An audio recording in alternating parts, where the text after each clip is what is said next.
Woody Invincible and Crazy Bee are a couple of punks who run a VCD shop. What are VCDs?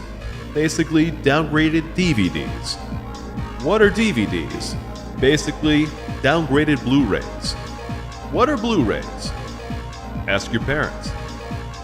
Anyway, our two heroes, for lack of a better word, are picking up their boss's car from the shop when Woody accidentally runs over a shady government agent who's carrying what appears to be a common energy drink, but is actually a devastating bioweapon that turns people into zombies.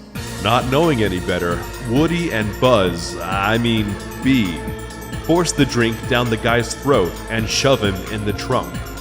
Once they get back to the mall, they open the trunk and realize that the body is gone. Thinking they're off the hook, they get back to their non-business of cheap scams, one-way flirting, and playing House of the Dead on their Sega Saturn. And yes, I'm sure it's an absolute coincidence that Sega's zombie blasting classic makes an appearance here. Yep, in no way was this movie inspired by video games. Not at all. Like, not at all.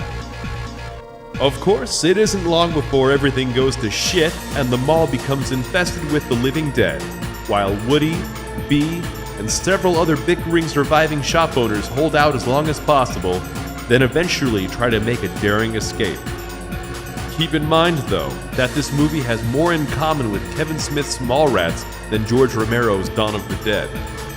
First and foremost, this is a comedy, although there is enough tonal whiplash to break even the most jaded genre fan's neck. Things go from light to dark and back again in no time at all. And if you're not on board with that, you probably won't be along for the ride.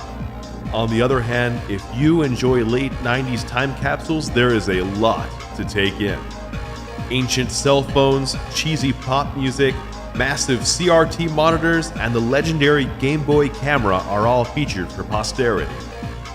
The mall itself almost seems to become a character in its own right.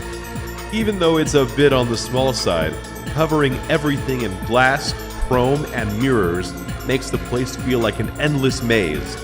And once zombies start roaming around, the threat feels more claustrophobic and oppressive as things fall apart. Bio Zombie was directed by Wilson Yip, and while this was his breakout feature, he didn't really become popular internationally until years later, when he started filming Don Yen punching and kicking dudes so hard that they died. Make no mistake, that's a good thing, but you can see a lot of his trademark work early on. Everything from the kinetic camera to hyper-stylized shots and a relentless pace keep things rocketing forward. Be warned though, if you're a fan of sushi, you may find the overall experience pretty upsetting.